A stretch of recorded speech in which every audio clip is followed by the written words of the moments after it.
5. You get less enthusiastic after it's been a few times. You're like, you're not really. We're live? All right, we're live. What's up, man? How are you? Thanks for doing this. Thanks for having me. My pleasure. Sorry for the false starts. We've been having issues with our equipment. Good to see you, though, man. What's up? Good to be here and talk Hunter Thompson. My pleasure. So your book, Freak Kingdom. You know, we live in interesting times right now. It's kind of a shit show at every single moment. About a fist from your face. Pull that sucker. There you go. What should I do with my hands? Should I put them up? You can do whatever you want with your hands, but I shoot with this one. What is all this? You got a lot of writing.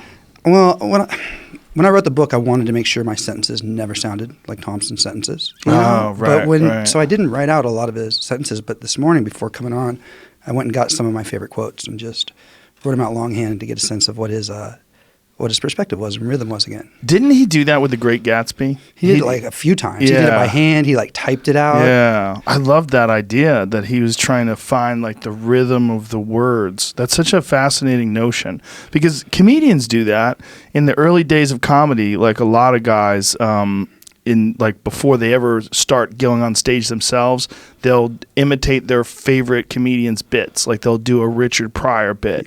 And they'll do it to their friends, and they'll get a sense of the rhythm and the timing, and get those laughs from doing a Richard Pryor bit to their friends, and then they get that bug. It's like part of what infects them. I mean, that's the hardest thing to steal. We're not plagiarizing, but we're trying to understand what decisions they made to make beautiful work. Yeah, I'm sure he wasn't plagiarizing, but it's so unfortunate when someone does.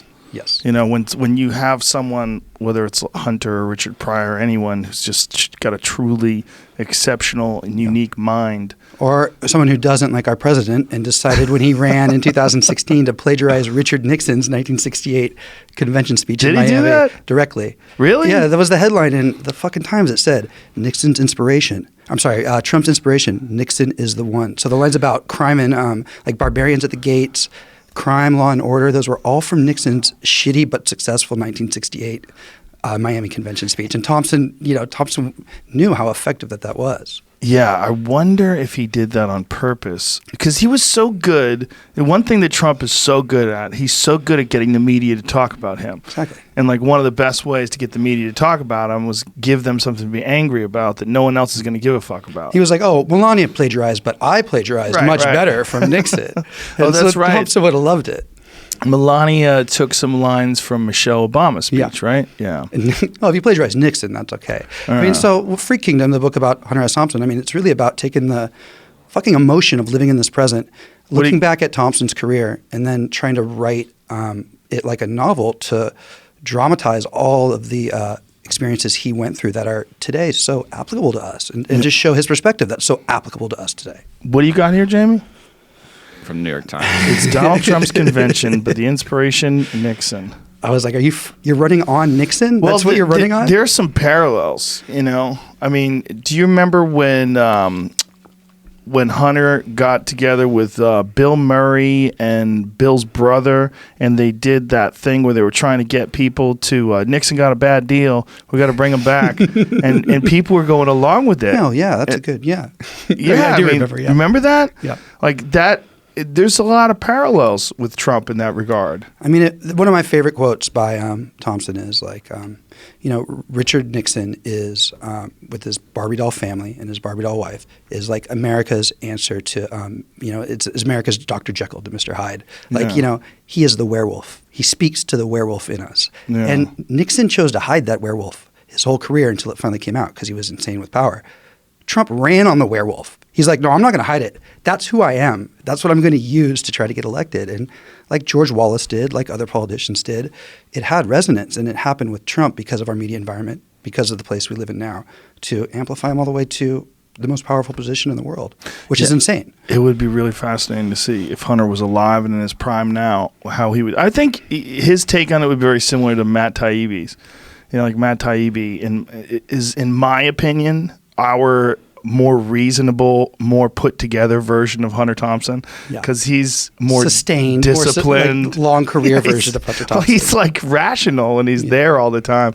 Like I'm sure you've heard the recently uncovered recording of Hunter calling in to some company that installed a DVD player and he's fucking screaming and yelling. It's like 15 minutes long. And then he like gets lost and he goes, the DVD player doesn't work. Yo, my fucking cords. I mean, that was the 1980s were not the best. You know, I think what Taibbi does is what Thompson did very well. Hunter Thompson was really good at looking at Nixon and saying, how are you manipulating the way we see you to get a version of you out? And Taibbi looks at the way the media gets played.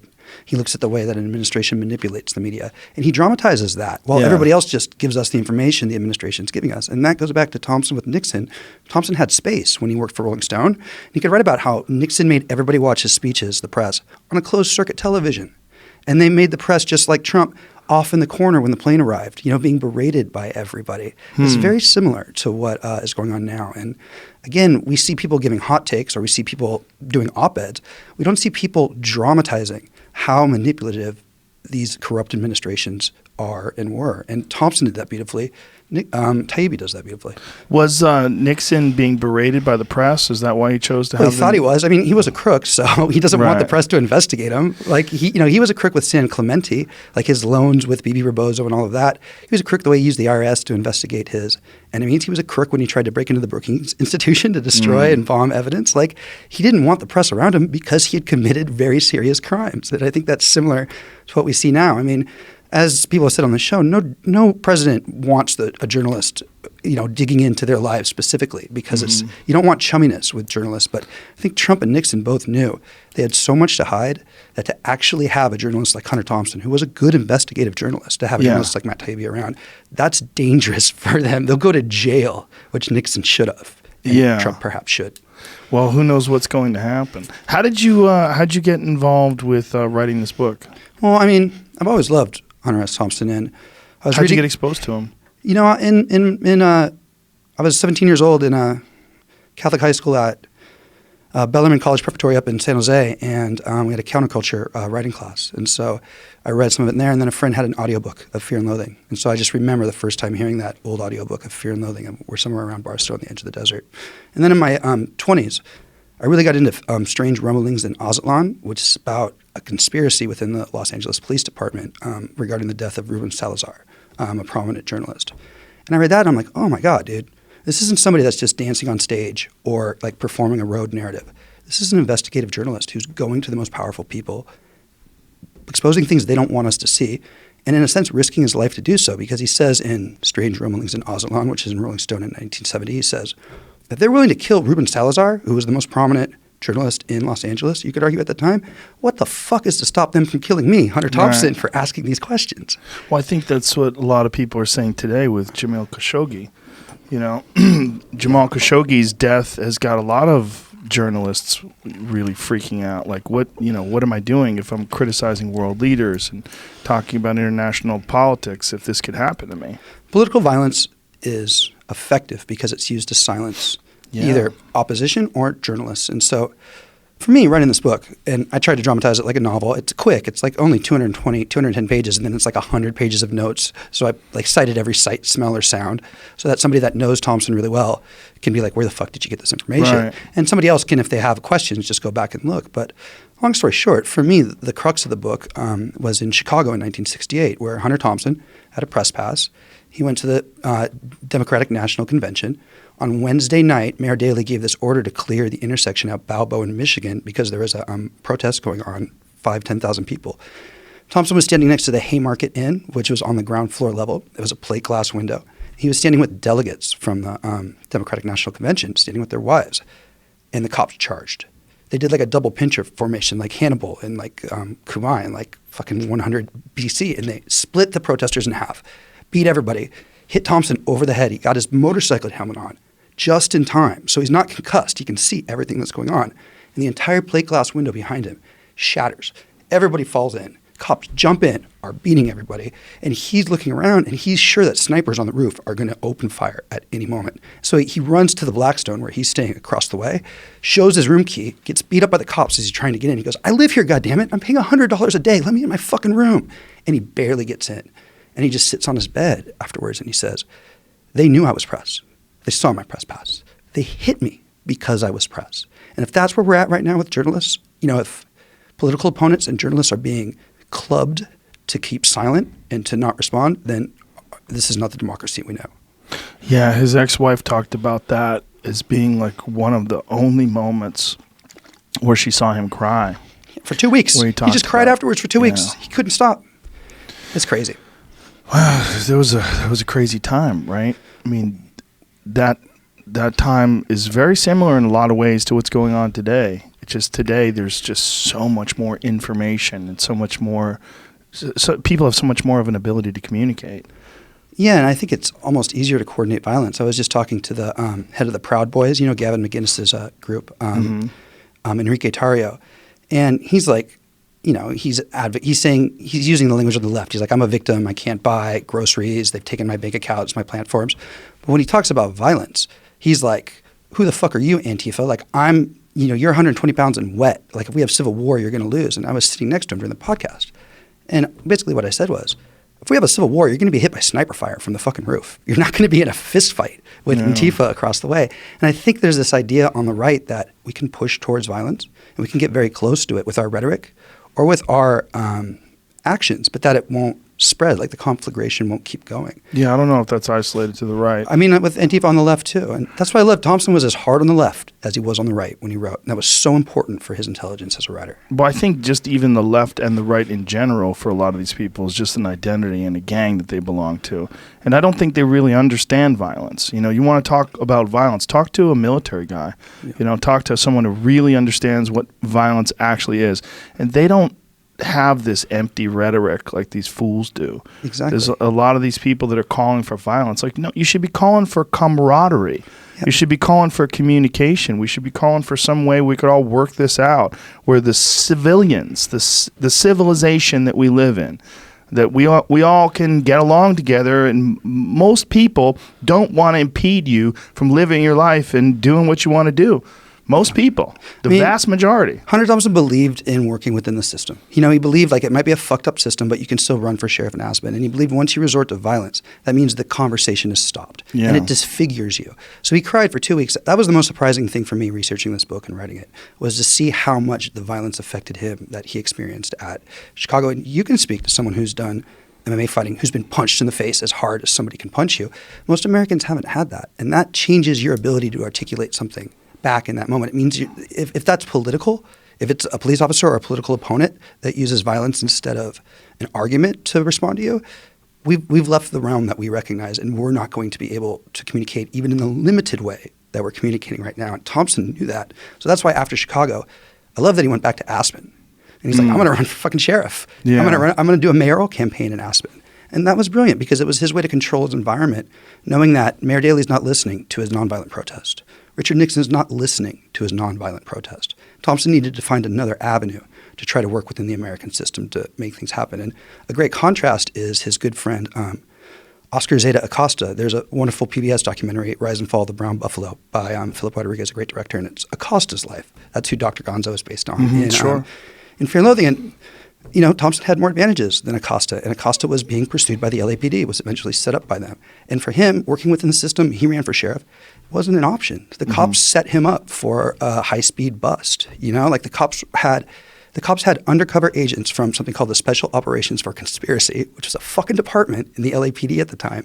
And they were trying to use those provocateurs to incite violence against the plainclothes police or the normal clothes police, so that lethal violence could be used to silence a civil rights movement in the Brown Berets. So they used agent provocateurs to make it look like they were part of the protest? Yeah, that is an age-old tactic. Right? That's how you destroy a civil rights movement, because the most effective weapon in silencing civil rights is lethal force. And you can do that in another country, as the U.S. has done, but the U.S. can't use tactics like My Lai, like Thompson writes about this, in the U.S., unless you have a provocative reason, unless somebody that's undercover attacks a cop.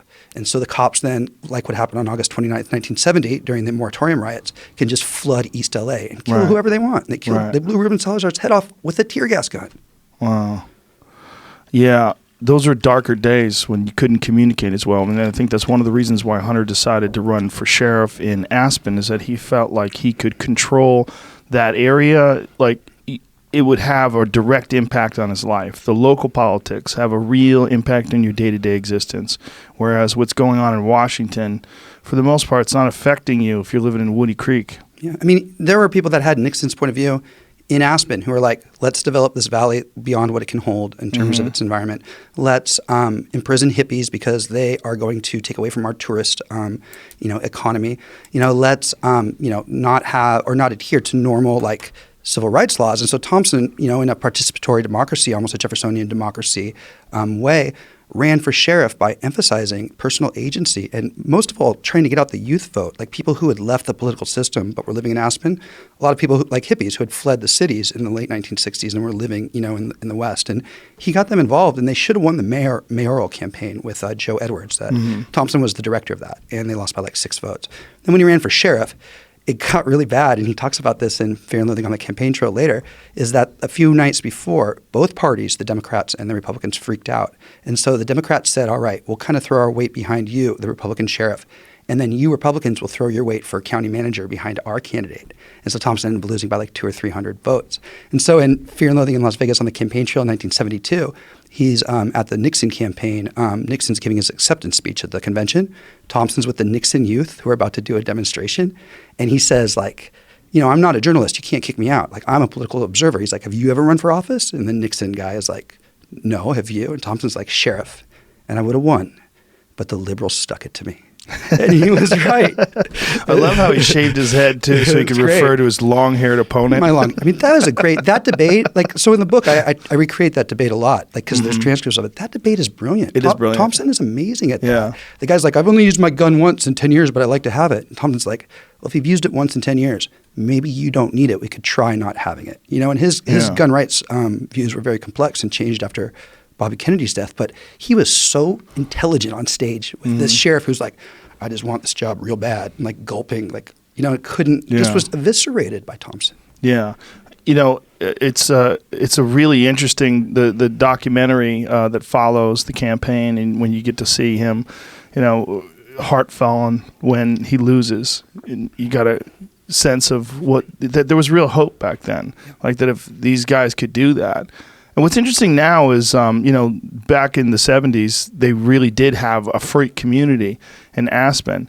That shit's gone now. I don't know what happened. The billionaires have replaced the millionaires. Is what I was told when I went out to do research. It's a weird place, man. You go to Aspen, you see these like $20 million houses, and people like, it's one of the rare places where people still wear fur coats. Like, not ironically or fake, but real fur coats. Well, if you wear a fur coat in LA, first of all, it's never cold enough for a fur coat. But if you did, you might get fucked up. You're gonna get blood thrown on you. Some shit could go down. Like you most likely nothing's gonna happen, but there's a possible chance, which is really weird because if you wear a leather jacket, you have no problem. Yeah. It's weird, It is weird. I mean, Aspen's weird because a lot of the Thompson's friends, like Lauren Jenkins, a great journalist, they've moved down to Basalt. They'd say Down Valley. So I was out there with his son, Juan Thompson, is a fantastic writer. He wrote a book called Stories I Tell Myself about his relationship with his father. Yeah, I've been in contact with Juan through email. He's a really good writer, and he's a really honest and brilliant writer. He seems like a good dude, and he seemed like a really good dude in the Gonzo documentary as well. Gibney's, that was a great documentary. Yes. Yeah, I'm a big fan of Gibney. He always kills it. I went to the tavern in Woody Creek when I was in I felt like if I'm here, you gotta go. I gotta go there. It's weird. It's weird being there, man. When did you go? How long ago was that? I guess it was a year and a half ago. Were people on bicycles just riding their bikes by the whole time? It's on this huge bike route now. Well, it was cold as fuck. Yeah. It was the winter. Okay. We were there for a ski trip. So. What did you think of it? Well, it was just cool. It's like there's places you go to where you just kind of, I was with my family. They didn't give a fuck. My kids have no idea who he is. The children listening here need to know who he is. Yeah. Your children out there. My kids will learn eventually, but they were just eating enchiladas, But it's just, to me, it, represented a big part of who he, this is like, this was his home base. Dude, he came out. So he was in San Francisco. And there's a picture of me 66. there. I think there's a picture of me there on my Instagram. It was a special place for him. When he was in San Francisco, it was like being on the central nerve. He was there from 64 to 67 and or 66. And he saw the first Jefferson Airplane concert. He lived right next to the Matrix. He went out every night till like 5 a.m. He was with the Hells Angels. That's awesome. I got hammered there too. Out of respect. I had quite a few margaritas. But here he could divide his life up. Look, the Freak Power. If you can see in the background, that Freak Power, the sheriff's campaign symbol. But he moved to Woody Creek, and he suddenly had, you see it in his, you see it when you interview people that know him, you see it in his letters. He had space again. And being in the city was hard for him because he could write beautifully about the Hells Angels, about the countercultural scene. He was at war protests and the free speech movement with Mario Savio. He was there, but it was burning him up. You know, it was using him up. And I think when he went to Woody Creek, he learned that, all right, I can take a plane to Chicago, get my ass kicked, but I can come back. And if I want to have a drink, I can go to that tavern or I can go to the Jerome Hotel. Yeah. And that's a good space. And I think that was a good space for him. Yeah, well, I think that's probably a very intelligent move on his behalf, and a lot of us, I think, that are involved in day-to-day chaos would probably benefit from something similar. I mean, I just don't think he gets enough credit for his effort. You know, one thing I found when writing the book, I interviewed Bob Geiger, who Fear and Loathing is dedicated to, and who was a doctor that was a friend of his in Sonoma. And Geiger initially was the one who prescribed him dexedrine. And so people think Thompson was just doing acid and writing or whatever. And maybe later as a caricature or whoever he became, that might have been part of his persona. But when he was writing the book is from Kennedy's assassination to Nixon's resignation, he was working so fucking hard. Like he was working harder than we can ever imagine. Douglas Brinkley, the presidential historian who does his literary estate, talks about Thompson wasn't as fun as he seemed during that time. He took dexedrine to write, and he had a drinking problem. Dexedrine is some sort of an amphetamine? It's Adderall. It's Adderall that's cut differently with salt. So it's a little bit like you go a little higher, and when it comes down, it's a little harder. Well, Adderall was Obitrol, which was an old diet drug that was repurposed in like 96. That is a little bit smoother in that sense. But it's very similar to what Thompson took. He had a great editor named Margaret Harrell, who was his editor on Hells Angels. And he didn't know she was 27 when he was 29. He thought she was like 55 because they would talk on the phone every day to edit the book. And he sent her, she still has the letter. I've done some events with her. She still has the actual letter. He sent her a 5 milligram dexedrine. He's like, hey, it's going to be hard the last 10 pages to edit. Take this and focus. So she still has it, this orange little 5 milligram dexedrine. For 40, 50 years, she's had it. Wow, that's crazy. Yeah, that Gibney documentary is really fantastic. It's probably one of the best introductions that anybody could have to try to get a grip on why, after all these years, Hunter resonates with so many people. I mean, I think that the Gibney documentary is brilliantly and perfectly done. I think that Thompson means something different with Donald Trump as president of the United States. To me, people could see it before. Gibney saw it before. Other brilliant writers saw it before. Taibbi did. But when Donald Trump became president of the United States, it was a lens onto the past, I felt like. And I'm a bitch-ass liberal. Like, I was fucking upset. And so one of the ways I dealt with it was to just remove myself to 1968, 1967, 1969. And I took the emotion I had in the present.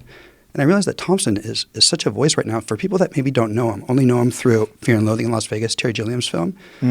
I would like Free Kingdom to be a lens that now, if they read that, they could then read his work and perhaps, what his timelessness will come through. It was an attempt to focus that timelessness. And that what helped was the fucking terror of our present.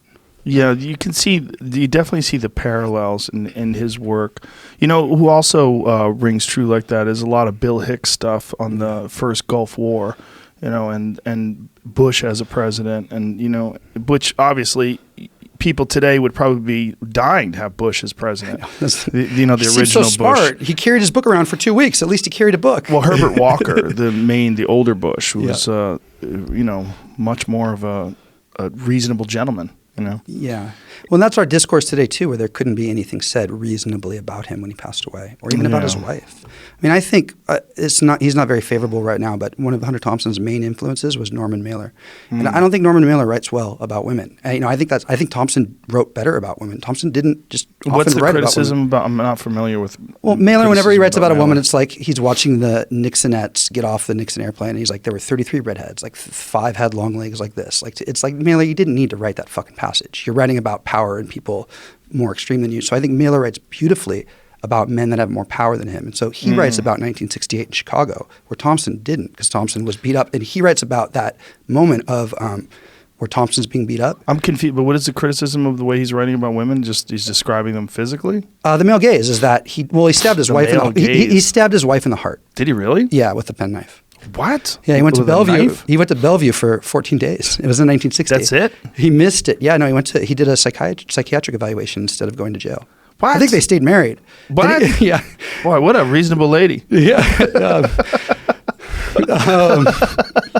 So Listen, we shit can dialogue on happens. gender politics later. But I would say that Thompson wrote better about women because he understood that writing about people with more power than you is really important. And when Mailer writes about people with more power than him, when he writes about Mayor Daley beating the shit out of everybody, he writes really beautifully. And that's somebody that's resonating right now with what Trump's doing and with the violence that we're seeing on the right and on the left. Where Mailer was sitting with Pat Buchanan, who was Nixon's main aide, during that moment in Chicago when the Haymarket Inn shattered and everybody was beat up, and they were looking down from the 17th floor.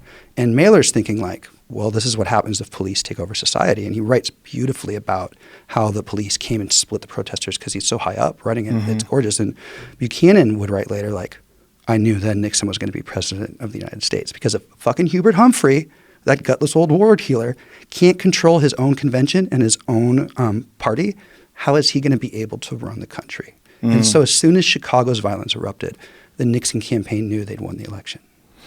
Pat Buchanan, it's really interesting because even though Hunter would shit on him, Pat Buchanan was friends. actually a fan. No, they drank. They drank at Yeah. the Watergate. Like they sat there and went deep like all night. But Hunter definitely shit on him. Oh, he shit on him hard. And Buchanan shit back on him hard. The first night they met was at the Nixon at the Holiday Inn in 1968 in New Hampshire during Nixon's comeback campaign. And Thompson walks in and Pat Buchanan goes, "Who's this damn guy with the damn ski jacket walking through our goddamn lobby?" And Thompson's like, "I have a press pass. Like I'm here to do this." And so they like have this big moment. And then later on that night, Thompson goes to a party with campaign people and with Buchanan, and he brings a big bottle of wild turkey. And so Buchanan's a young journalist at the time. He worked at the St. Louis Post-Dispatch. I think he'd gone to the Columbia Journalism School. He's working for Nixon as his main policy guy. And he looks at Thompson. He's like, "That's the fucking the ski. Oh, you got a bottle of what? Oh, if you got a bottle of Old Crow, like, no, we'll drink that." And so they stayed up all night and they talked about the Vietnam War.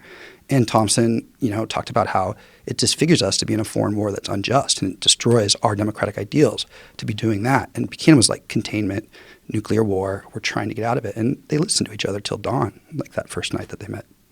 Now, what was your idea behind writing this book? Like, what compelled you? I think we've mistaken Thompson. I think that we see him more as like a Doonesbury character. People who know him really well don't, but I think that most people, through whatever cultural forces that we've had, don't realize he's a voice. Because a lot of people don't know the comparison, the Doonesbury character. So I think in the 80s or 70s, 80s, 90s, the cartoon Doonesbury by Gary Trudeau, it became, there was a character on it called Uncle Duke, and Uncle Duke was based on Hunter Thompson. And he was kind of an exaggerated version of Hunter Thompson. He was a cartoonish version of Hunter S. Thompson. And I think Terry Gilliam did a wonderful and kind of auteurish job on, like a brilliant job on Fear and Loathing in Las Vegas, but that's also an exaggerated version of Hunter Thompson. And we forget today the amount of work Hunter Thompson did, the effort he put out. We forget that he was a straight journalist, where he did the freelance assignments. He wrote the straight articles for years to make money for his family. And it wasn't until he had his breakthrough with Hell's Angels that he could develop the style that we identify with today. And so it kills me that we identify him more as a clown or like more as a cartoonish figure as opposed to a very serious political thinker, political activist, and serious writer who can give us insight into the fucking shit show we experience every moment today. Well, I think the perception of him is fairly nuanced. I don't think that everybody thinks of him as a cartoon character, although particularly later on in his life, he was relegated to that because he really didn't speak well. Later on in his life when he was just the drugs had taken over. Alcohol and the alcohol. Yeah. His son writes about the alcohol. Juan writes so beautifully about the toll alcoholism took on Hunter S. Thompson. Well, he couldn't talk anymore. I mean, when he was deep into his 60s, it was so hard to even understand him. There's a awful piece that he did with Conan O'Brien, where Conan went to Woody Creek and shot guns off the back porch with him, and you could barely understand a fucking word Hunter's saying. That's why I tried to end it with Nixon leaving, because it was really sad. When Nixon resigned, Hunter Thompson was at the Connecticut Hilton, which is a hotel right by the White House.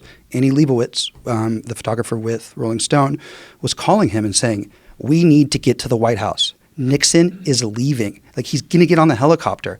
And Thompson just laid in the grass, and he didn't go. You know? And that was heartbreaking. And he didn't end up writing the 8-page spread that he needed to. Instead, it became Annie Leibovitz's photography, which was a famous and, in retrospect, like, huge move for her career. But I think that pain right there of thinking that he'd spent 10 years. I mean, he'd hated Nixon since the Checkers speech, you know, when Nixon was VP for Eisenhower. He'd hated Nixon since 1962 when Nixon lost the California governorship and said, "You in the press, you've been giving me the shaft for so long. Like, you won't have Dick Nixon to kick around anymore." Like, Thompson had seen that Nixon was somebody who said, "I'm just the poor son of a butcher. I'm just this, like, very hardworking, you know, American that represents all of us." Where behind that, like, he was a politically, ravenous monster who was anti-communist, who would go to any extent to win. And Thompson saw that, and Thompson knew that other people saw it. In 1964 at the Barry Goldwater Convention in San Francisco, my favoritely named arena of all time, the Cow Palace. Barry Goldwater was going to speak to accept the nomination, and what happened was Nixon was introducing him. It was Nixon's way back from the wilderness. Thompson was a few rows back. It was the first time Thompson, I think, was that close to see him live. And Nixon's like, "You know, I'm a poor son of a butcher. Don't think about me. Just think about Barry Goldwater, Mr. Conservative, who'll become Mr. President." And Thompson was like, "Fuck. Everybody here knows he's lying, but they think that that act of lying is a skill." In the way a used car salesman who lies but can make a lot of money off it is skillful. The way that Trump, by selling steaks to people and then they go bankrupt and he gets rich, that's an American skill. And Thompson sensed that from the start with Nixon. And so I think he battled against Nixon for a decade, for a lot of years. And when Nixon left, I think he felt spent. And so I tried not to focus on the later, I ended then in 74, because I think he wrote some beautiful things afterwards. He was still a great... He definitely had some moments where he decided to not do the assignment that he was supposed to do, and it was kind of sad. Like the Ali Foreman fight. He fucking floated in the pool. Yeah, floated in the pool with a Nixon mask on, flew all the way to Africa. I missed one of the greatest sports moments. It was like Game 6 of the Boston Red Sox versus the Reds. Well, I think Ali was something different to people than I think it's... I don't think we have someone like that today, so it's very difficult for us to understand. People today look at Ali and they go, "Oh, he was a heavyweight boxing champion." He was way more than that. He was a cultural figure that represented the resistance to the Vietnam War and represented it with the biggest loss that any public figure had ever shown, and willingly gave up 3 years of his career in his prime from age 27 to 30. From 1967, from the Cleveland Big Cat Williams fight, he didn't fight again for 3 years. He didn't train. He didn't do anything. They kept him from his career when he was in his prime, when he was the best heavyweight of all time. And he spoke publicly and often, and he was fucking hated all over the country. But he represented something different. Like, my parents were hippies. And when I was a little kid, he lost to Leon Spinks, and the rematch was on television. My parents never watched TV, and they definitely never watched boxing. And they sat in front of that TV to watch that. I remember thinking, I can't believe my parents want to watch a boxing match. Like, this is crazy. I was probably like, I don't know, maybe 8 or 9 years old or something at the time. And I just remember thinking, I can't believe my parents want to watch a boxing match. And that's really when it sunk into me at a really early age that this guy was not just this heavyweight boxer. He was a cultural icon. He was a historical figure. He meant a lot. And to Hunter, he meant a lot. He meant something much bigger than just a boxer. And so Hunter thought he was going to a death sentence. George Foreman had crushed Joe Frazier. He crushed everybody. I mean, he was so powerful. George Foreman, to this day, is one of the all-time scariest heavyweights of all time, without a doubt. He could hit so fucking hard and literally pick guys off their feet. He hit Joe Frazier and lifted him off his feet with a punch. And everybody was convinced that that was going to happen to Ali, that Ali had been past his prime. And just look at what George Foreman had done to Joe Frazier. What is he going to do to Muhammad Ali?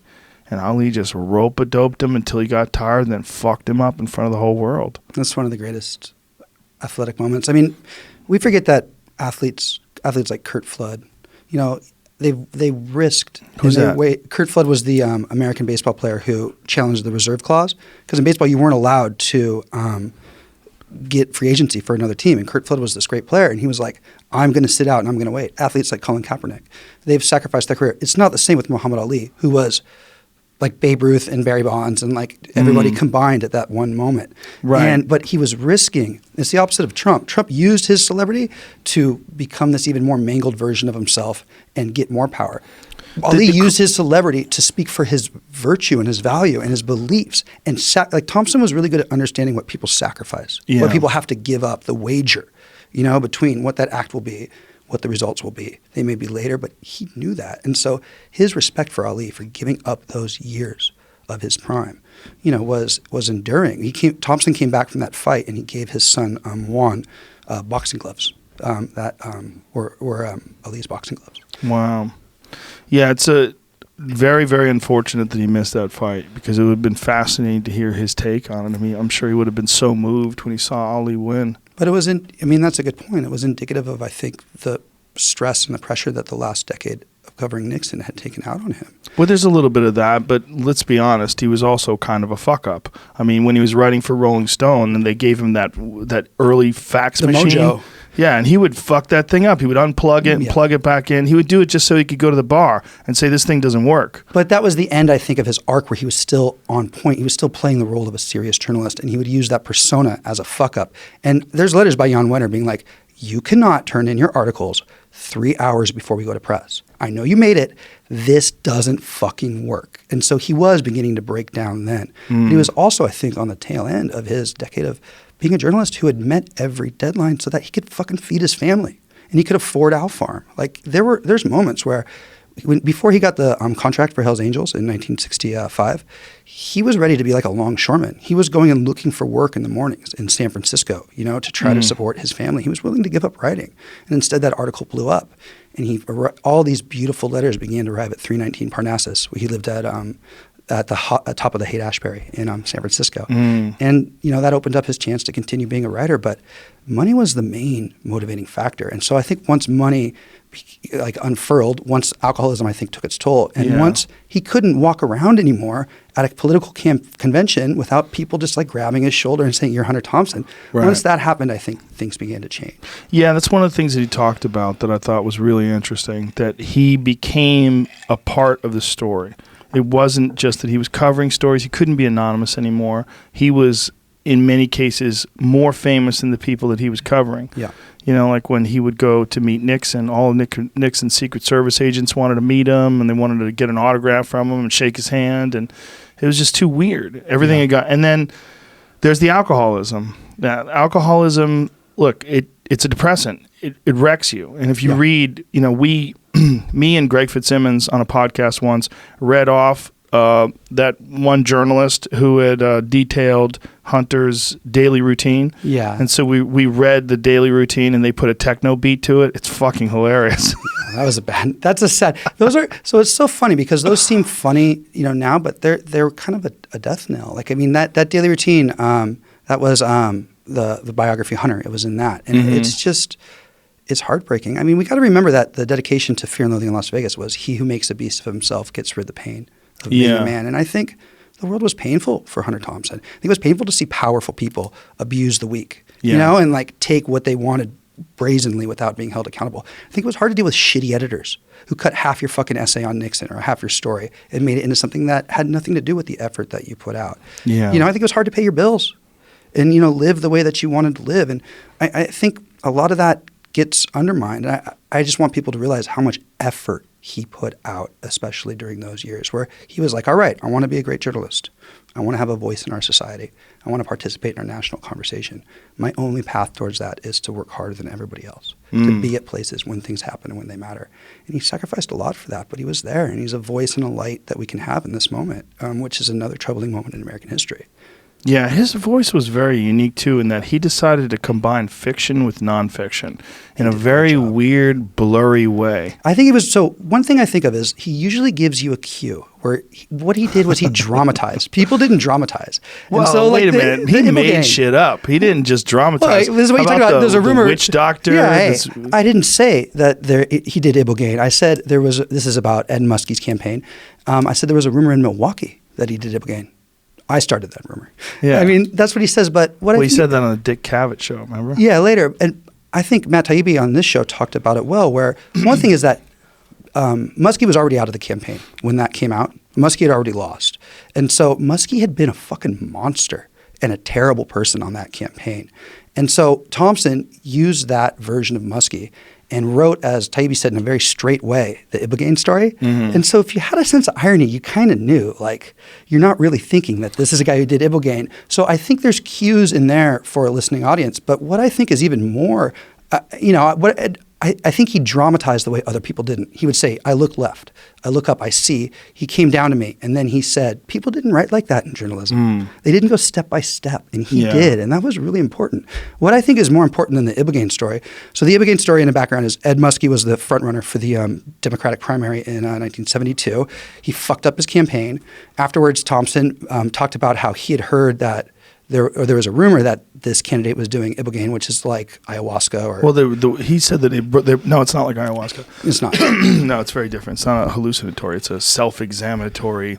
Oh, it's the one to get off. Very good. Yeah, it's to get off. Yeah. But he said they brought in a Brazilian witch doctor. Yeah. Ibogaine is not even a Brazilian drug. It's from Africa. And so some people got it. But what I think people don't remember is before that, and this affected the election in February of 1972.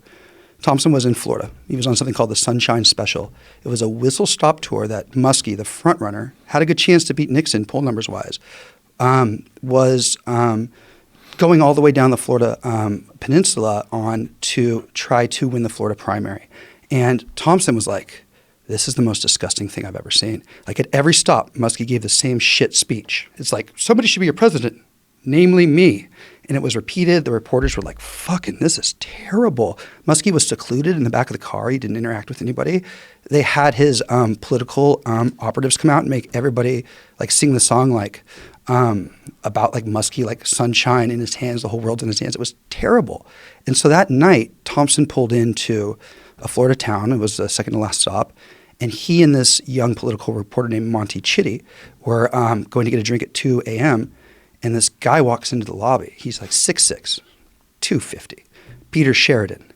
And he walks in and he says he's looking for the Muskie campaign, all these different things. And he ends up going out with Hunter Thompson for a drink. And Hunter Thompson finds out that Peter Sheridan had been a good friend of Jerry Garcia, had hung out with the Hells Angels in California, had been to La Honda where Ken Kesey was, and was actually a pretty smart guy who was out of his mind in his mid-20s.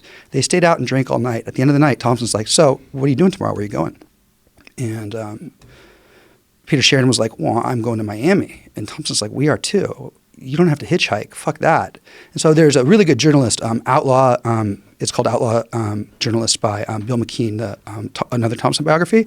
Talks about how Thompson took his press pass, put it into the elevator, pressed the button, sent the press pass down to the ground floor. Peter Sheridan got it. So Peter Sheridan could ride for free on the Sunshine Express down to Miami the next day. So Thompson oversleeps because the fucking Muskie campaign doesn't like him anyways. Instead, Peter Sheridan gets on the Sunshine Express with a Hunter Thompson press badge. And Peter Sheridan goes on to order 12 martinis. And he goes, give me like a triple gin bucks and hold the buck. And he runs up and down the car. And, you know, Muskie has been a really shitty candidate at this point. He's not been engaging people. He got in this weird fight with his wife at a campaign event where they like put cake in each other's face. It's been really weird and people aren't reporting on it. Like other reporters aren't saying Muskie's unstable. And so Muskie, at the end of this whistle stop, he spent all his campaign money to go up and down and try to do this whistle stop like tour. He gives the speech at the caboose. And Jerry Ruben, the anti-war activist who was one of the Chicago Seven and has come to heckle him, is in the crowd. And he's saying to Muskie, so why did you support the Vietnam War in 1968? Like, who do you think you are? And so Muskie's yelling at Jerry Ruben. He's saying, young man, keep your mouth shut. Beneath Muskie, reaching up from the bottom of the caboose, Peter Sheridan is holding a gin bottle and grabbing at Muskie's leg as Muskie tries to give this speech. And then Muskie falls back and the whole thing ends. Like the whole press conference is over. Like Women's Wear Daily reported this. And it came out that Hunter Thompson had 13 martinis and run up and down the train and had interfered with it. And Muskie's campaign really believed that Thompson was working with Donald Segretti and Nixon's creep Watergate crew to fuck up Muskie's campaign. And that actually changed the course. Thompson helped expose how fucked up Muskie was as a candidate at that time.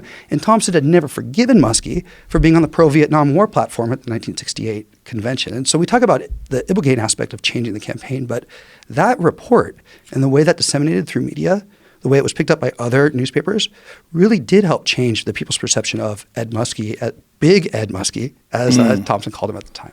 Now, when he wrote Hell's Angels, he hadn't really totally formulated that sort of gonzo style of journalism, but he did have a little bit of fiction mixed in with that, and that sort of ran him afoul of the Hell's Angels.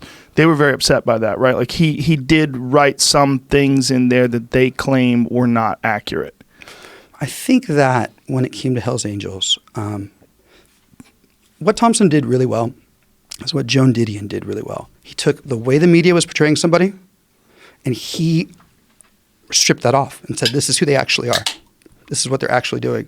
Joan Didion, when she writes about Jim Morrison in the White Album, she's like, Jim Morrison was like Sex and Death in his leather pants. It was the best thing ever. Everybody loves Jim Morrison. And then in the scene in the White Album, Joan Didion writes about how they sit at a recording studio for 2 hours and nobody says anything and they eat eggs out of a paper bag and it's a fucking nightmare. Thompson knew that the media was sensationalizing the Hells Angels. He went to them on a cold night in San Francisco down by the waterfront and he said, hey, here's a Newsweek article. Here's a Time article. Here's how everybody's writing about you. All I want to do is write the truth about who you are. And he did, and he ended up writing with them, and he ended up spending time with them. I don't think they got as mad at him about the way he portrayed them. I think they got mad that he began to make money or that he became famous. Hell's Angels sold 500,000 paperback copies. That is almost impossible to imagine today. 500,000 paperback copies of a literary book. And the Angels were pissed off about that. They felt Thompson owed him more money or owed him something for that. Did he pay them at all? Did he give them any money? Sonny Barger is so ridiculous. Sonny Barger said he owed us a keg and he didn't give us a keg. That's it? You know, and the famous story at the end of it is really, like when they go through it, he said that Thompson was doing a subjective version of us, but it was at least closer than the shitty Newsweek and Time versions. Right. And so Thompson, at the end of, he'd finished the book, barely made the deadline, had to go down to a hotel in Monterey, lock himself in, stay up for 100 hours straight, and write it in March of 67 to finish it. So he turns it in, makes his advanced deadline. In September, they're like, here's our author photo, and it's shitty. And he's like, fuck this. So he goes to a Hells Angels rally. He doesn't know anybody because he hasn't been with them for 6 or 7 months. He's taking pictures. That's when he got beat up for writing about the Hells Angels. And Tiny, his friend, who later committed suicide after Altamont, after being involved in the Altamont security situation. That's the Rolling Stone one where the guy got stabbed? Yes, where Meredith Hunter was stabbed. But Tiny... It was a woman that got stabbed? Meredith Hunter. Oh. It was a man named Meredith. That was back in the day where you can name your kids Meredith, right? Like Marion. Marion's another one, right? Lindsay. Some guys are Lindsay. I got nothing to speak. Well, give me one. Jamie. Oh, yeah. But Jamie's normal. Well, like there's a lot of Jamies. That Future Man scene where it's like, what's his name is like, my name's Susan. In the future, men are named Susan. I know it's a girl's name in your time. Oh, right. But Meredith is a weird one, though. You must hate your fucking son. But you lose an argument with your wife. But I've lost a lot of arguments with my wife. But that poor guy was... But Thompson was there, and Tiny grabbed him after he was beat up. There was a guy holding a rock to drop it on Thompson with the Hells Angels. And Tiny was like, all right, I know him. I know the rest of you don't. And he grabbed him out. And Tiny was this like enormous Hells Angel who had been, Thompson was very good at empathetically understanding their flaws and their perspectives. He'd never, I think, made excuses for him. He said that their inherent perspective is fascistic. He writes that. He says they use violence to respond to where they were in society. Their idea of total retaliation, the Hells Angels, where any offense, like looking at you funny or being like, dude, you drink, could be met with everybody beating you up because the Hells Angels got to determine the offense. Like that was fascism to Thompson. And he wrote beautifully about their reliance on violence because they felt, the Hells Angels, they'd been left behind by our moderated society. Like there's technology, there's all these new jobs. If you came back from the war in 1950, you had a chance in Oakland to have a middle-class life and a beautiful house and work the rest of your days and have a family that will then go on. But by 1965, that was no longer an option. And the Angels were a violent response to that, very similar to what we're seeing now. And so the way he wrote about the Hells Angels is very similar to the way that we see violence within groups that are supporting Trump, and groups on the left and the right. Did he ever wind up resolving his differences with the Hells Angels? I think so. Sonny Barger, the Hells Angels got fucked, like rightly so. The Hells Angels were, pursued like a mob, like a mafia group. People went to jail. Sonny Barger went to jail. I think they, at the end, appreciated his representation of them because it was better than any other one out there. There's no better representation of the Hells Angels. No more sympathetic for sure. Yeah, or just no more accurate. No more on point. Yeah, no more like, again, it gets to Thompson's effort. If you ride for 6 months with somebody and you're an honest, like putting up your hands, you're not trying to fit what you see into a thesis. You're doing the opposite, trying to look at the reality you have in front of you and then form an argument out of that and cohere. That's what Thompson's gift was. And very dangerous, too, to do that. I mean, he did get beat up taking those photographs. He also had a really bad motorcycle accident with his friend on the back, and his friend broke his leg. Like, it was tough. That's why he left. Like, get the fuck out of San Francisco. Yeah. Grace looks amazing. Like, San Francisco's amazing. It's a fire that you're putting your hand onto. How did he crash? He was coming down. It was with the mayor of Richmond. He was coming down a slick road, and they had hit like something was wet or an oil thing, and it went out the back tire. So Thompson rolled and was fine, but his friend's knee hit railroad tracks. So his friend's knee broke really badly. It was the mayor. Yeah, it was the mayor of Richmond, and he continued riding motorcycles though. Yeah, he did. He would get in accidents at Woody Creek, but he was pretty careful. Like, so I love that scene in Hells Angels. I don't know if readers or listeners know this, but the edge, and that's a major part of the book where Thompson's fighting with his wife. Thompson's finished his book, but he's breaking down because he'd worked so hard to do it, and so he takes his BSA out, and he goes, if you know San Francisco, he goes out to the park. He hits the Coast Highway, and he comes down it. And he's like, I'm so overwhelmed. Everything is so fucking terrible. And he's going as fast as he can, and he talks about how his eyes begin to lose moisture. You know the scene. Like, it's this beautiful scene. He's looking for sand pits, because if you hit a sand pit near the zoo, you're fucking done. Yeah. And he gets all the way to Rockaway Beach, which is in like halfway down to Santa Cruz.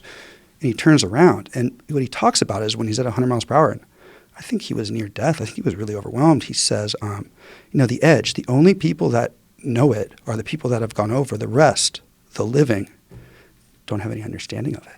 And all we can do is approach it in this way. And it's this beautiful end. It's called Midnight on the Coast Highway. It was anthologized in Tom Wolfe, and it was just beautiful. So he comes back, and he sits at his desk. And so he had a view of the Bay Bridge. He could see its two flashing lights the whole time. And he had broken the window in a terrible fight with his wife like 3 weeks earlier.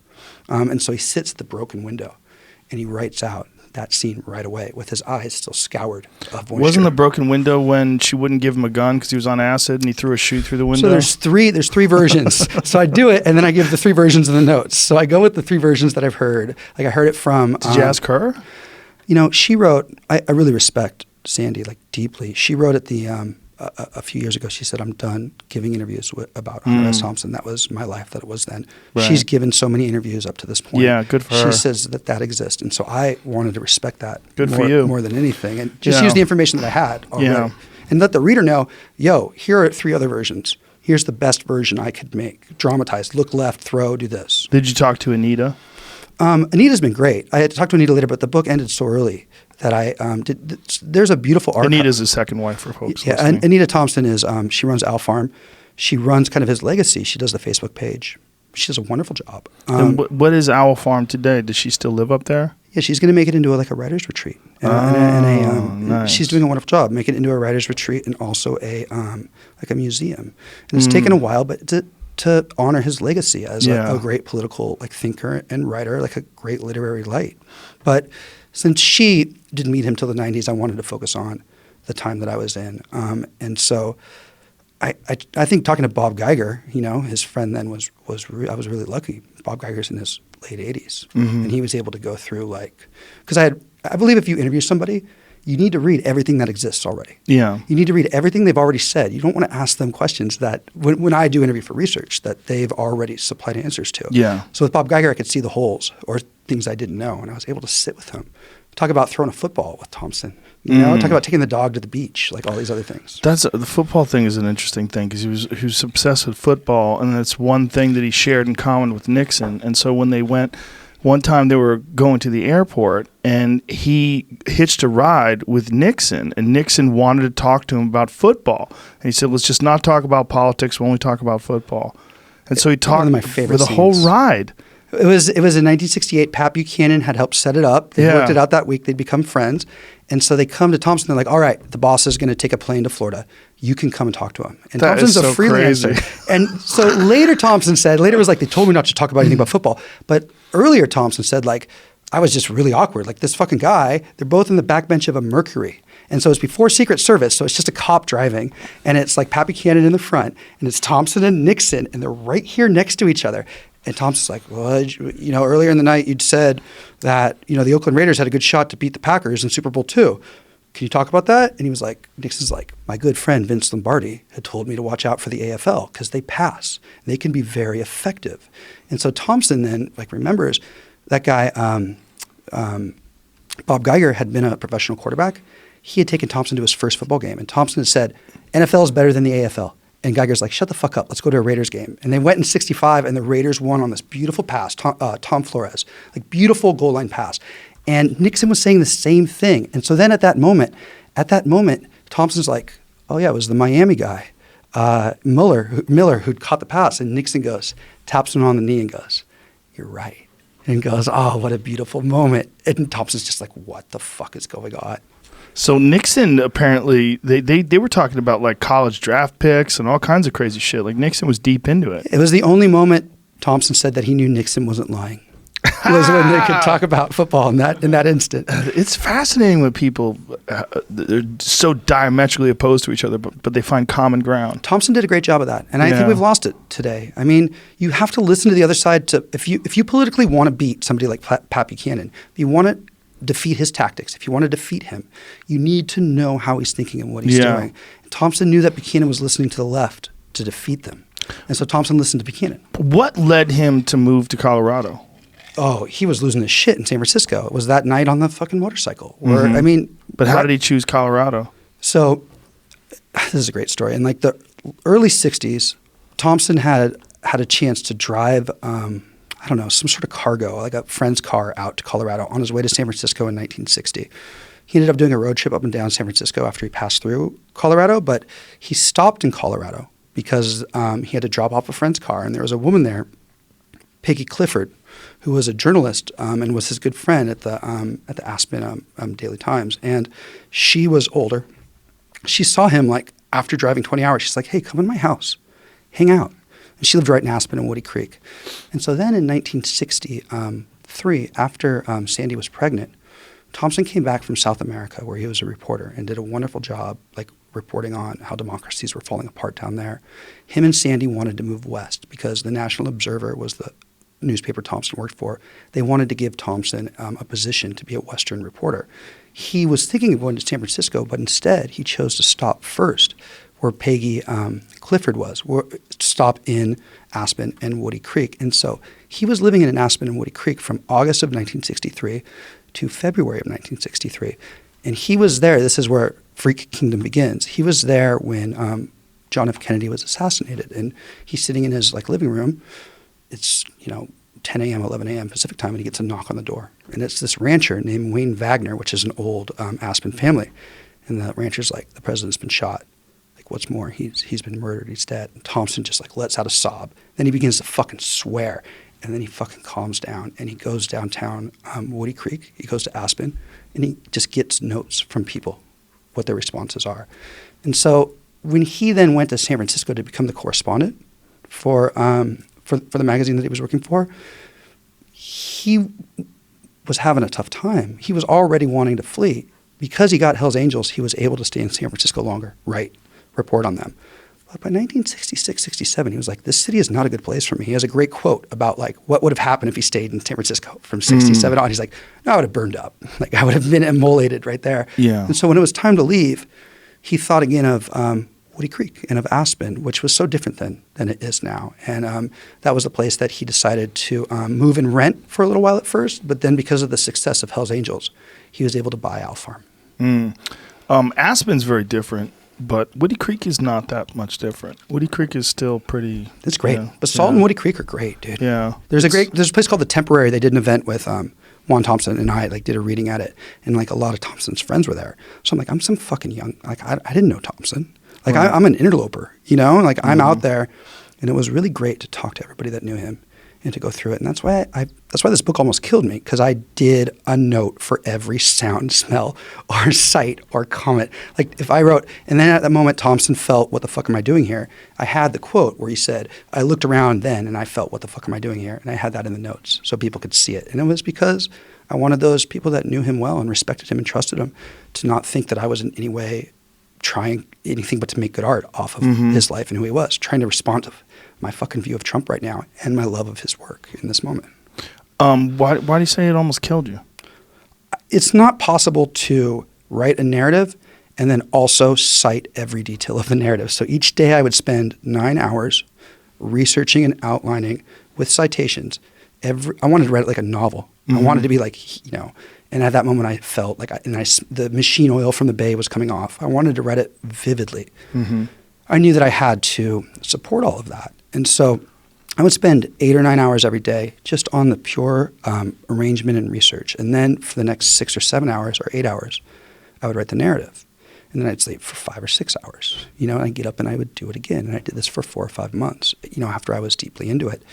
And I don't think that's sustainable. I think it's better in retrospect to go and report somewhere, you know, to like go and be at the middle of Congress and take notes. But to try to write something with the dramatized nature that I think Thompson wrote well, and having my prose sound nothing like his. You know, I wanted my prose to sound nothing like the way he wrote, but then to also have almost as many pages of notes showing my work, you know, like showing the math that went behind it. So if I'm wrong, I'm wrong, but at least you can see it. I think that was morally correct, but I think that was too much effort when it comes to making a book. Was it just because you were trying to do it in a short period of time? Did you have a crazy deadline or something? Yes, but I had a year. And so, you know, and I had a family and I'm a professor. Like I'd never, when it came to writing, had to do both those things, which was to try to write it in a novelistic way, but then to also make sure that any question the reader would have, but like, why did you think that the dinner was at 5 p.m.? You know, or like, you know, why did you think that the sun was coming up in this way at this moment? To make sure, because out of respect, because what Thompson talked about was people making money off him, like Doonesbury. Yeah. You know, like that's what he talked about, was people trying to make money off him. And if I was going to write this book, it couldn't be in that space. Didn't he have a lawsuit against Gary Trudeau? He thought about it, I think. I don't think he ever did it. He talked about it publicly. Yeah. I think it was just... Well, he became that guy, unfortunately. That's what's really weird. What happens when we become a caricature of ourselves? It's really scary. Do you know... well, it's what's weird about it is that he kind of knew that it was happening. Like there's that famous interview where he's... talking to that British guy who did a documentary about him. Breakfast with Hunter, maybe, or no, but yeah, one of them. Yeah, one of them. But he's rolling a joint on the grass somewhere with that Las Vegas visor on, and he's talking about how he's really become this caricature, and it would actually be better if he wasn't alive anymore. Yeah. Then he was breaking up with his wife during that. It was really sad. Yeah. There's a scene in that where he hides, where he's at like a parking lot, and he doesn't want people to see him, and he's standing against the wall, and people are like, come on, we got to go. He's like, I just don't want anybody to see me right now. It was really sad. And I tried to take that tragedy too, and he wrote great things afterwards. He was a great friend to people afterwards. Like Ron Whitehead, this wonderful poet from Louisville, was a dear friend of his, like all through his life. But the tragedy of how much effort he put out to... If we want to write about Trump, if you want to go after, like Taibbi did about the financial institution, the way Thompson did it was to kind of wager time later for time now. And he talks about that. He says, what do you mean by that? Chemical speed, he says, doing dexedrine, being an alcoholic. Instead of changing his life and his rhythms, he said, I'm wagering time later for time now. I'm using up energy or things that I might have by burning the candle so brightly at this instant because I believe I need to go after these moments. And later, I'm not going to have it. But I'm making that gamble. I'm putting the card down right now. And I think that's terrifying. And I also think that he gave us brilliant writing over one of the most remarkable spans in American history because of it. That's a weird tradition in journalism, right? To destroy your body while creating your art. And I think according to my friends who are journalists, there's a big problem with Adderall today. Yeah. And there's a lot of people that are using it to write. And it's fucking speed. And, you get addicted. I mean, Adderall makes everything in front of you closer. Have you done it? Yeah, so my first book was called Hyper, A Personal History of ADHD. So it was about being medicated as a child. You were medicated as a child? Yeah, like having pills forced down my throat. Like also, how old were you? 6 when I took Ritalin for the first time. Fuck, man. And I had a suicidal moment at like 6 years old. What? The first time. You were 6? You wanted to commit suicide? I held like a butter knife to my wrist. I don't remember it, but yeah. I kind of remember it, but yeah. And it was on Ritalin, which I've taken now as an adult, and I always feel startled when I'm on it. If I ever take Ritalin now, why do you take I'm like, it now? What? I take it to write. Like, this world is incredibly painful, so I take Adderall now. And I take it to... How often do you take it? Every day. I take like 30 milligrams a day. Really? And I take it to go into a library, and this is what David Wallace Wells was talking about, I think, like 2 days ago on the show, was how do you read really shitty academic articles where you need the information from them? I'm not good at that. I'm not good at even making like a car reservation, like a car rental reservation. Mm-hmm. And so this world's going to be painful no matter what, but there's a functionality that Adderall allows, and it's always a wager. What Thompson writes about is whenever something is given, something else is lost. You never get anything for free in this world. Thompson understood that better than anybody. So with him with Dexedrine, I'm not going to say Thompson was hyperactive. I'm not going to go into that. But Dexedrine, like, Geiger was like, yo, you're breaking down. Like, you're 26. You have a wife. You have a very small child. You're writing right now. You want to have your career go forward. You're not doing well. And Geiger was like, I'm a doctor. I had gone through med school. I'd been overwhelmed like you. Geiger ran every morning. He did other things, but he took Dexedrine, so he gave it to Thompson, and for that small period of time, it helped. I mean, for me, it's like I'm not a good researcher, and maybe I would be now, but the only way I can write about something like Hunter S. Thompson, where I didn't know him, I have no experience with him, is to read everything that he's ever written or been written about him, and then go out and interview people. And so effort is my only path forward. And what Adderall helps for me is to take the pain away of that effort. But it doesn't take it away. It shifts it around to other aspects and other parts of life. And I think Thompson, when he wrote, he who makes a beast of himself escapes the pain or gets rid of the pain of being a man, we don't listen to that. Like, he was like, this effort is hard. He's like, I'm struggling with this effort. I'm trying to make these beautiful things. I always think of James Salter, a fiction writer, Aspen resident, wrote beautiful novels. He wrote his whole life till he was 90. His last novel was at 87. He wrote a memoir at 76 about being a fighter pilot, among other things, in the Korean War. Lyric, literary. He did it his whole life. He didn't burn out for a small period of time. He's the antonym to Thompson, I think, when it comes to effort and literary work. Right. Do you just take it for work? Yeah, I mean, you don't have like an issue that you need to take it for? Well, I think that whenever we have something like chemical speed, whenever we have something like alcohol, whenever we have something that's not like marijuana, or at least marijuana cuts your mania, like whenever we have something else like alcohol or Adderall, we need to ask the question, is taking the pain away and being productive through those actually hastening your own doom? And I think with alcohol, it's very clear it is. I think with Adderall, it's more complex. I think if you do an amount of time release, you can make it work. How many Americans do that out of the percent that are prescribed? I don't know, 10%, 20%? Like, it's dangerous. How often do you take time off? I'd say maybe 1 or 2 weeks of every 3 or 4 months. And when you do that, do you feel weird? No, I just watch movies. Like, I just don't do anything. I don't have any productivity. I don't produce. So the only way you produce is on speed. The only way I produce the way I want to right now is on speed. I didn't start taking it till 2010. Dude, it's crazy that we're talking about this because there's so many people like you. It's so how much of the work that we enjoy today, especially literary work, is written by people. Journalistic work is written by people that are on speed. But that's not new. I mean, that's what Thompson and Burroughs and Southern, like, this has been, I believe that our American society, the situation I'm in, I have created a situation where I have too much work, and it's my fault. I should not be trying to be a professor and also go report at Congress. Where do you teach? And also at George Mason in the creative writing program. You know, and also then be hosting like people coming out, and also then like be trying to research something that might be my next thing. That's too much. And the way Thompson saw dexedrine was that he could make reality match his effort. So there was no longer the limit. It was the American dream idea. If you just put out enough effort, you'll get it. And that's why I think he so brilliantly understood the toxicity of the American dream, is that the effort is what destroys you. Just because you have a path with the effort to be rich or be successful, that doesn't mean that's a good thing. Right. That's what will actually dismantle you. Yeah. Is putting it out. And I think we forget that. One of the things about Hunter that's really intoxicating is that his sort of self-destructive path becomes romantic when you read it and you get involved in his work and you kind of mimic it.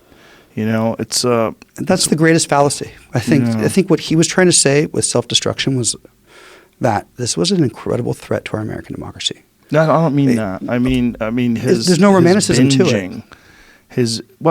The romantic aspect of it was that his work was fantastic.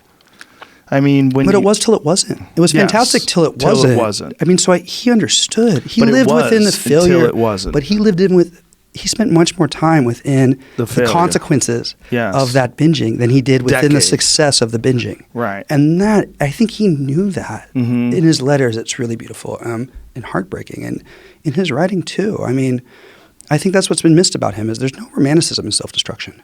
Right. Towards the end, he definitely lost his productivity, and Jan Werner talked about that in the Alex Gibney documentary. Yeah. And Sticky Fingers was a great the new book on Jan Werner has great moments of Thompson in the 70s just being kind of lost. Yeah. You know, and I think we got to remember that.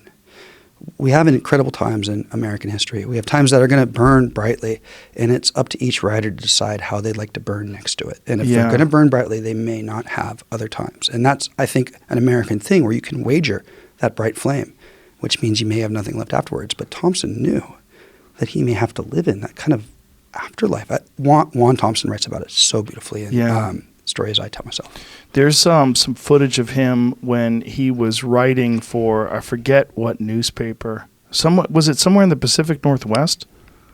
What was he writing for? Who's the author of Playing Off the Rail? Google Playing Off the Rail. There's a guy who was a journalist. What year do you think it was? David McCumber? Yes, David McCumber. David McCumber employed Hunter for a while when David was, I forget what publication he was working for, but there's some footage of them communicating together, and was trying to get Hunter. I was in San Francisco. Was it San Francisco? Yeah. And Hunter's just out of his fucking mind. I mean, and he was younger. I mean, he wasn't even that old, but he was just wrecked. He just couldn't communicate. He couldn't talk, and he makes a beast of. You escape the pain of articulation. You escape the pain of saying this is what's wrong in American society. For him to say the way he did, one of his great essays is from 1964. It's about going to Hemingway's Ketchum, Idaho grave in Hemingway's house, and it's gorgeous because it talks about Hemingway was a good writer, one of the best writers, when he was writing about a period he understood, the 1940s, 1930s, when there was a firmness to the reality that he could articulate. One of the writer's goals is to give a pattern to chaos, is to give an articulation to chaos. But what happens in the 1960s, when the chaos is multiplying repeatedly, somebody like Hemingway becomes a literal relic. Like his narrative no longer fits into the present that he's in. And Thompson saw Hemingway's decline, and he wrote about Hemingway's suicide. What do you mean by his narrative doesn't fit? Hemingway's idea of what America was and what a man should be fit perfectly with what I think the 20s to the 40s, what we experienced. But I think in the early 1960s, with our social upheaval of civil rights, of political upheaval, Hemingway, it was confusing to him. It didn't fit anymore. Like his way of operating no longer articulated the present. Right. And so Hemingway's last act was to take away his ability to say anything at all. That was the last thing Hemingway ever said was to say, "I'm not going to say anything anymore," was the suicide that Hemingway committed. And Thompson wrote about that gorgeously. Yeah, when he was young.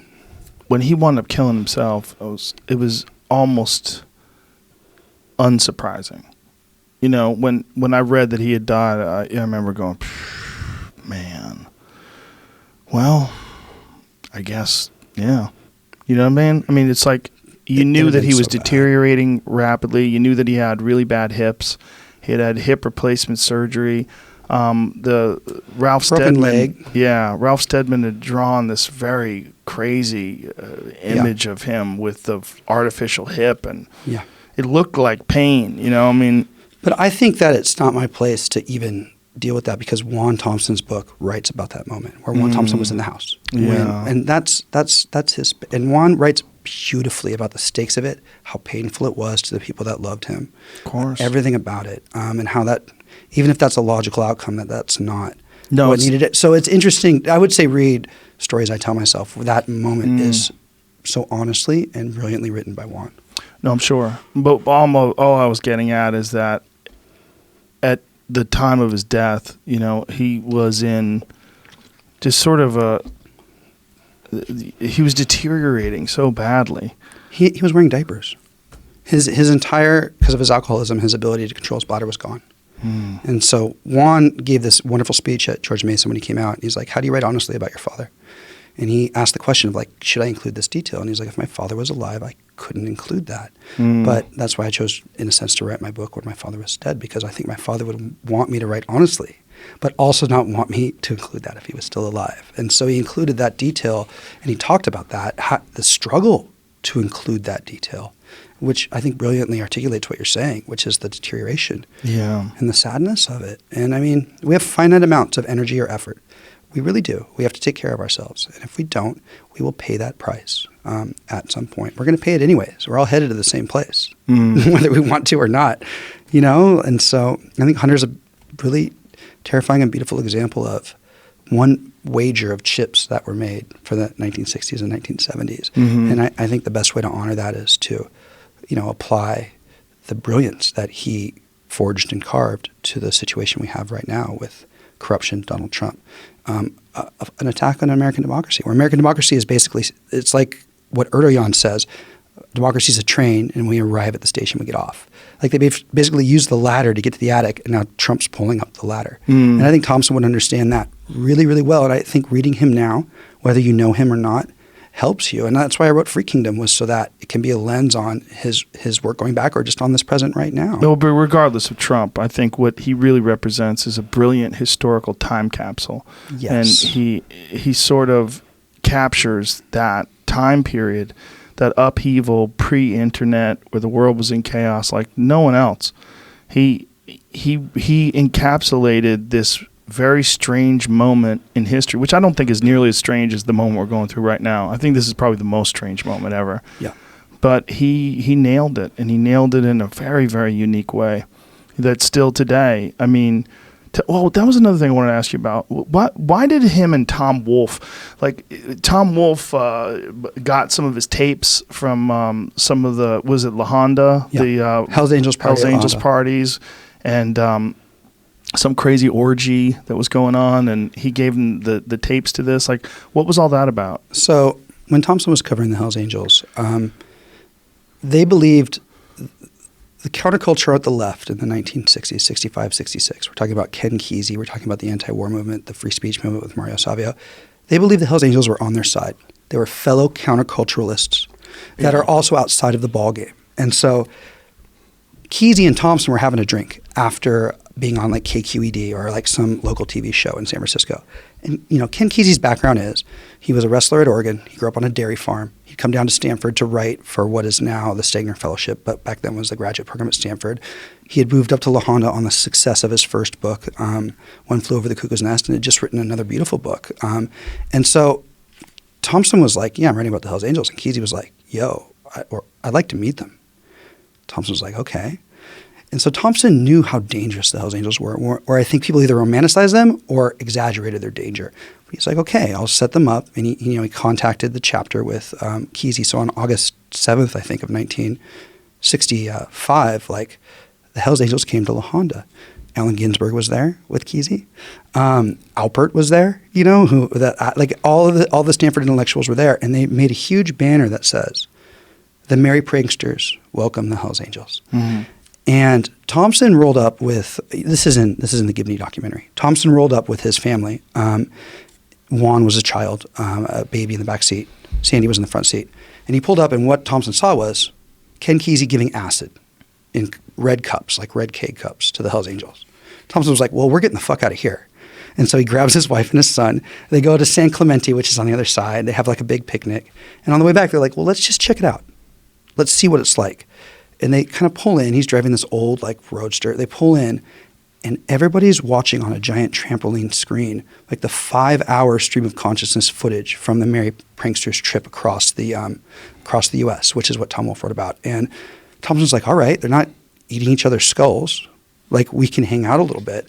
So they hung out, and it was interesting how acid pacified the angels instead of made them violent. And that's what acid, of course that's what acid is. But they spent the night hanging out there. Thompson was writing. So he's like, I'm not going to do drugs. He's like, I'll have a few drinks. He's taking notes for his book. And later on in the night, him and Allen Ginsberg, and this is something I cut out of the book, are like, let's go get some beer. And so the cops are staking out the property. And Ginsberg and Thompson get pulled over by the cops. Thompson's sober. He's talking to the cops. He gets a ticket because his red lens for his back taillight is cracked. And he's like, come on, dude, that's $300. Like, I can't, I'm a journalist. The cops are like, why are you writing about them? And they're talking about like people being taken away to jail. And Ginsberg goes, what's in Redwood City, man? Thompson goes, it's called a jail, Alan. And like goes back to talking to the cops and all of this. And Thompson was friends with Ginsberg. And so they go back into the party.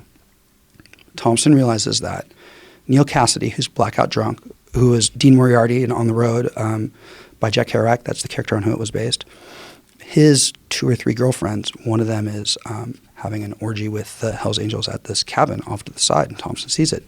And he describes it in 2 ways when he writes about it, but he did audio notes.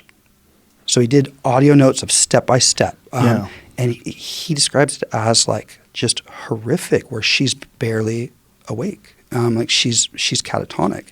And they bring in Neil Cassidy to hook up with her too. It's horrific. And he articulates this horror. I had a friend who's a good feminist writer, like, who's dear to me. She's like, Denevi, you wrote about a fucking white guy, like whatever. She's like, you did most of it right. She's like, you excused Thompson in that moment. You should have just let it stand and write about it in the book instead of trying to talk about how upset he was at seeing it. But Thompson was really upset. So why did she say that? That doesn't make any sense. Because I think she thought that I was making the experience less authentic by trying to qualify it for our current times. But why would that be the case when you were just explaining? No, I should have just let Thompson. In the moment? No, I think I should have let him stand more instead of showing or amplifying his emotion too much. But are you saying this based on her criticism or your own personal opinion? No, I think that he was really upset, but I think him being really upset is secondary to whatever she was experiencing. Right, but you're writing about him. Yes. So I stand by it. Like, I thought about that when I wrote it. Yeah. And I stand by it. But what is her criticism again? That by amplifying his upsetness, by like showing how upset he was, that's too much of an excuse for him. Just write it where he experienced it. What did she think he should have done? Stepped in and stopped everything? No, nothing like that. She was on point. She thought I shouldn't.